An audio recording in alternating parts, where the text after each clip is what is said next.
नमस्ते दोस्तों, family blog channel में आज आपका फिर से स्वागत है। मैं लेके आई हूँ आज आपके लिए न्यू वीडियो।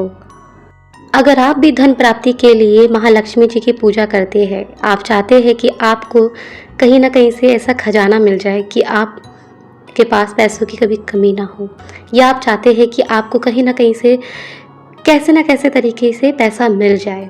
देखिए दोस्तों, पैसा खजाना हर किसी को ऐसे नहीं मिलता, किस्मत की बात होती है। तो आप भी चाहते हैं कि आपकी भी किस्मत बदले, तो मैं आपके लिए लेके आई हूँ एक ऐसी वीडियो जिससे आप पैसों की बचत नहीं, इस बार आप धन प्राप्ति के लिए मैं आपको कुछ ऐसे उपाय बताऊंगी जिससे करने से आपको सच में ही धन की प्राप्ति होगी।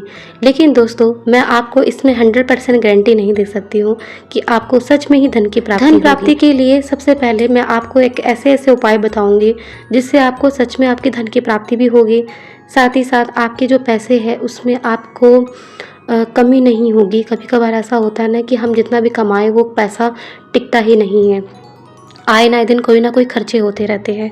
तो ऐसे ही मैं आज आपको कुछ ऐसे उपाय बताऊंगी जो मेरे खुद के अनुभव है, मैं आपको कहीं से नहीं बता रही हूँ।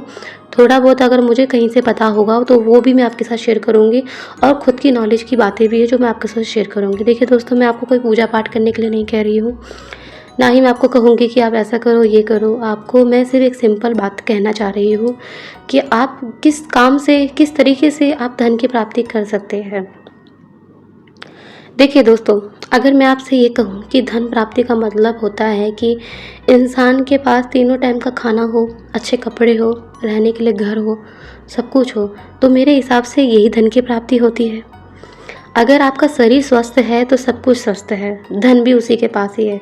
अगर शरीर ही ना हो और स्वस्थ जो हमारा स्वास्थ्य है वो खराब हो, तो वो धन भी हमारे किसी काम का नहीं होता है। दोस्तों, आज मैं आपके साथ शेयर कर रही हूँ धन प्राप्ति के लिए कुछ ऐसी बातें जिससे आपको धन प्राप्ति भी होगी। आप जिस काम में हाथ लगाओगे वो काम आपका जरूर पूरा होगा। सबसे पहले आपने क्या करना है, देखिए दोस्तों, सबसे पहले आपने कभी भी किसी का दिल नहीं दुखाना है। अगर आप किसी का दिल दुखाते हैं तो आपका भी दिल जरूर दुखेगा, क्योंकि अगर आपकी बातों से या फिर आपके कुछ हरकतों की वजह से किसी का नुकसान होता है तो इसमें बाद में आपका भी नुकसान ज़रूर होगा। क्योंकि अगर हम सोचते हैं कि ये इंसान इतना ऊपर आगे बढ़ रहा है, चलो इसको डाउन करो, तो वो डाउन तो वो आदमी हो जाएगा, लेकिन उसके बाद फिर आपकी भी बारी आएगी डाउन होने की। सबसे पहला यही कारण होता है जिसकी वजह से हमारे पास पैसे नहीं आते हैं, नहीं टिकते हैं, या हमारा काम सब लॉस में हो जाता है। क्योंकि जब हम किसी और के लिए लॉस के बारे में सोचते हैं तो वो हमारे लिए भी होता है। दूसरी बात यह है कि किसी की बुराई करना।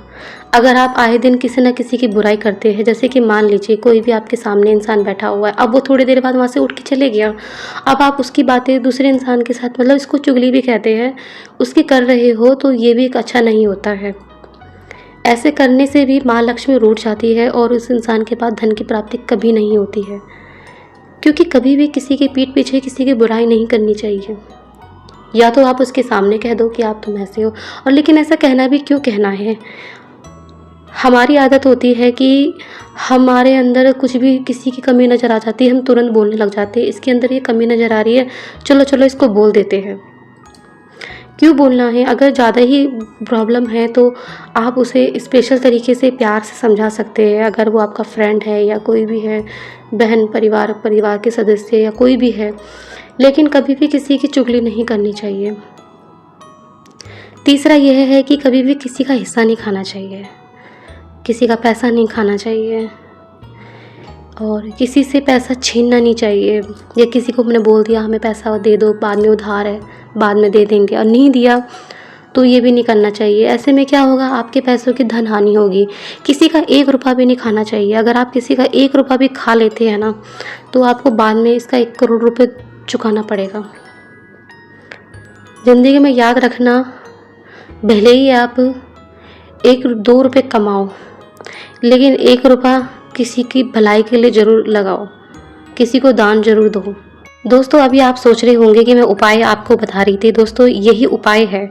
अगर आप ये सब नहीं करोगे और इन चीज़ों से दूर रहोगे, एक अच्छी आदतें डालोगे, तो आपके जीवन में धीरे धीरे करके आपके जो रुके हुए काम हैं वो पूरे होने लग जाएंगे। दूसरी बात दोस्तों ये है कि पहले हम दूसरों का रास्ता जो होता है ना, उसको साफ रखें, तो क्या होगा, हमारा भगवान भी रास्ता साफ करेगा। अगर हम ही किसी के लिए कांटे बिछा देंगे कि वो आगे ना जा पाए, तो हमारे लिए भी कांटे ज़रूर बिछे रहेंगे। इसलिए मैं कहती हूँ कि सबसे पहले अपना भला ना सोचें, सामने वाले के बारे ज़्यादा सोचें। अगर जब हम किसी और के बारे सोचते हैं, तो हमारे लिए अच्छा होने लग जाता है, क्योंकि अपने लिए अच्छा सोचना ये बहुत बड़ी मुश्किल है। हम अपने लिए नहीं सोच सकते अच्छा, क्योंकि एक इंसान अगर नौकरी कर रहा है, इतनी गर्मी में इंसान कोई कमाने बाहर जा रहा है धूप में, तो वो अपने लिए नहीं, अपनों के लिए। और इस गर्मी में आप देख रहे हो, इतनी गर्मी हो रही है, इस गर्मी में घर से बाहर निकलना इतना मुश्किल हो गया है। तो इस समय गर्मी में जितना हो सके कि आप जो भी आपके घर में आते हैं, या आप जो भी आप सामान मंगाते हैं घर पे, आप सबसे पहले, आप किसी से सामान लेने से पहले या पैसे देने से पहले, सबसे पहले पानी का गिलास ज़रूर पूछना। हो सके तो नींबू पानी, जो भी आपके घर में चीज़ है, आप जूस वगैरह जो भी दे सको, आपके घर पे जो भी है, आप उस इंसान को पानी ज़रूर पिलाइए, क्योंकि इतनी गर्मी में सच कहूँ तो पानी ही है जो गर्मी से बचा सकता है। और इतनी धूप में घर से बाहर भी ना चाहिए, ना इतनी धूप में इधर उधर कहीं निकलिए, क्योंकि बहुत गर्मी है। गर्मी से बचने के लिए कोशिश करिए कि धूप से बचिए। जब हम अपने लिए भगवान से कुछ मांगते हैं, तो सच कहूँ हमें नहीं मिलता। क्यों? क्योंकि वो चीज़ हम अपने लिए मांग रहे हैं। यदि हम दूसरे इंसान के लिए मांगे, तो वो ज़रूर, उस इंसान के लिए वो विश ज़रूर पूरी हो जाएगी। ऐसा मैंने देखा है अपनी ज़िंदगी में। जब मैंने किसी और के लिए प्रे करा, तो सच कहूँ वो बात सच हो गई। लेकिन जब से मैं अपने लिए मांगती हूँ, तो वो चीज़ मुझे नहीं मिलती। लेकिन जब मैं किसी और के बारे सोचती हूँ कि इस इंसान का अच्छा हो जाए, ये इंसान आगे कामयाब हो जाए, या ये ज़िंदगी में सब कुछ आगे बढ़े, या ये इसकी विश पूरी हो जाए, तो सच कहूँ वो काम तुरंत जल्दी हो जाता है। लेकिन अगर मैं अपने लिए कुछ मांगूँ, तो मुझे नहीं मिलता है। तो दोस्तों यही होती है एक चमत्कारी शक्ति जो हमारे अंदर होती है, और जो माँ लक्ष्मी है वो सुन लेती है इस बात को। क्योंकि जब हम अपने लिए मांगते हैं, तो वो अपने लिए कभी नहीं होता है। यदि हम दूसरे के लिए मांगे, तो वो हो जाता है। लेकिन जब वो दूसरे के लिए हो जाता है, तो वही जो हमने जिस इंसान के लिए अच्छा सोचा, वो एक दिन अच्छा हमारे को वापस मिल जाता है, कभी ना कभी, लेकिन मिलेगा ज़रूर। क्योंकि हम जैसा करते हैं, वो एक दिन हमारे को ज़रूर मिलता है। तो ये कहते हैं ना कि कर्म करते जाओ, फल की चिंता मत करो, एक ना एक दिन तो हमको अच्छा ज़रूर मिलेगा। दोस्तों ये थी एक छोटी सी वीडियो जो मैंने आपके साथ शेयर करी। अगर आपको ऐसी वीडियो और अच्छी लगती है, तो वीडियो को लाइक करें, चैनल को सब्सक्राइब करें। फैमिली ब्लॉग चैनल है मेरा। अगली नई वीडियो के साथ हम फिर मिलेंगे। नमस्ते।